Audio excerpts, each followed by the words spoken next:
Welcome to this explainer. Look, if you're planning a trip to the incredibly biodiverse jungles of Costa Rica, you've probably figured out by now that spotting the wildlife, well, it isn't exactly as easy as just stepping off the plane. Today we're taking official Costa Rica tourism data and expert field advice, and we're turning it into your ultimate step-by-step playbook for finding the absolute perfect wildlife guide. Let's dive into exactly how to navigate this industry so you can make the absolute most of your adventure. So, here's our agenda for today. 1. Why the right guide matters. 2. Matching the guide to the job. 3. Where to find your guide. 4. Seeking specific target species. And 5. Vetting, booking, and ethics. Let's get right to it. Section 1. Why the right guide matters.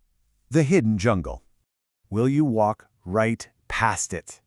Okay, I know that sounds a little dramatic, but honestly, because Costa Rican wildlife is so often tiny, perfectly camouflaged, completely nocturnal, or hiding 100 feet up in the canopy, without a professional guide, the answer is usually a resounding yes. You could literally be standing 2 feet from a sloth and absolutely never know it's there. To us tourists, the jungle is undeniably beautiful, but it mostly just looks like an endless sea of empty green leaves and deep shadows. But to a trained guide, that exact same patch of forest reveals camouflaged frogs, nocturnal mammals, perfectly still sleeping birds. It's like a magic trick. The official Costa Rica Tourism Board actually states that a good guide changes your trip more than any piece of expensive gear. They are the lens that brings this hidden jungle right into focus.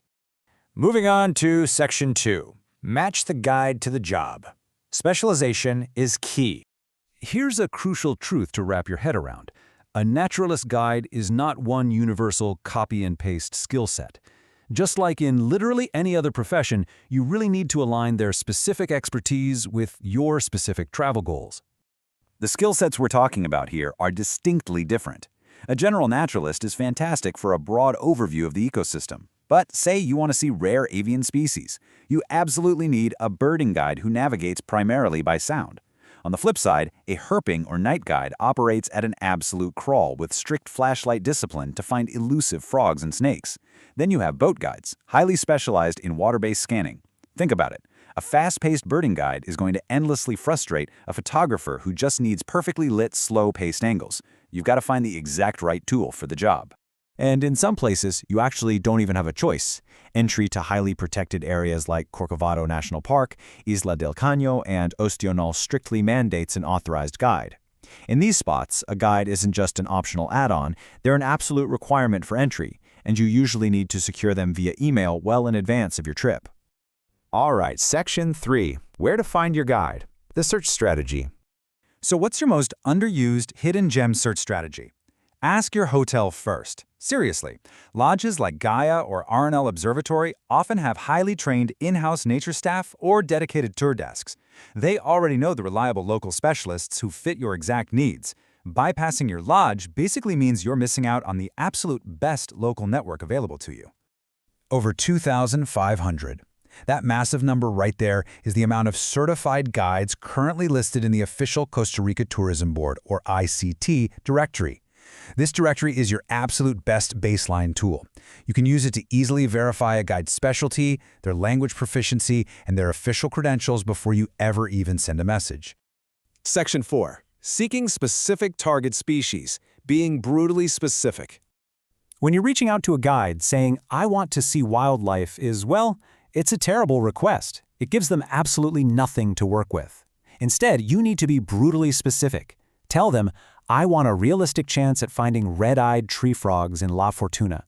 Doing this allows a professional to honestly tell you if your request is biologically realistic for that specific location and time of year. Now, before you book, you should do a little ethical reconnaissance. Check recent Instagram posts, eBird hotspots, and iNaturalist observations. These are incredible tools to figure out if a species is actually active in a region right now. But here is a vital rule of thumb. Use these platforms to confirm general areas only. Never, ever pressure guides into revealing the exact, highly sensitive GPS coordinates of animal dens or nests. Because ultimately, wildlife is wild. Notice how reputable reserves like Curicancha advertise possible sightings rather than absolute guarantees? That is a massive green flag. The best guides in the business are always going to answer your inquiries with probabilities, never promises. And that brings us to Section 5. Vetting, booking, and ethics. Protecting the wildlife. If you encounter any of these major red flags we're looking at, walk away immediately. If a guide handles animals for photos, if they feed them pressure-active nests, use careless audio lures, or leave designated trails, they are breaking the law. Official Costa Rica regulations explicitly prohibit feeding, touching, or harassing animals. Your tourism dollars need to protect this incredible ecosystem, not exploit it. Now, booking in Costa Rica usually happens fast and almost always direct via WhatsApp. But before you hand over any money, ask the crucial logistical questions. Is this a private or group tour? What's the exact meeting point? Do you provide optics, like spotting scopes? What's your rain policy? And critically, are the park entrance fees included? Because a lot of the time, protected area admission and the guiding service are billed entirely separately. Don't get caught off guard at the trailhead. Look, if you're searching for a single average price for a guide, it honestly just doesn't exist. Take this real-world breakdown from the Curry Concha Reserve, for instance.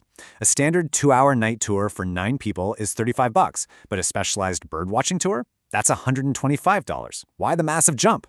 Well, the duration increases to 4.5 hours, the group size drops to a maximum of 6 to ensure absolute quiet, and the required biological knowledge is vastly higher. It's the specialization, the group caps, and the time that dictate your cost. Finally, let's talk tipping. Whatever you do, do not create a bounty system for finding rare species. If you only give a huge tip when a jaguar magically appears, you are accidentally incentivizing guides to chase, bait, or stress the animals just to get paid. Instead, financially reward the guide who prioritizes safety, shares deep ecological knowledge, and boldly says no to rushing the wildlife. Because ultimately, hiring a guide isn't just a basic transaction. It dictates exactly how safely and ethically you move through these incredible, fragile habitats. Which leaves us with this vital question for you to consider before your next adventure. Will you choose ethics over spectacle to truly experience the hidden jungle? Thanks for joining me for this explainer, and have an amazing time exploring the wonders of Costa Rica.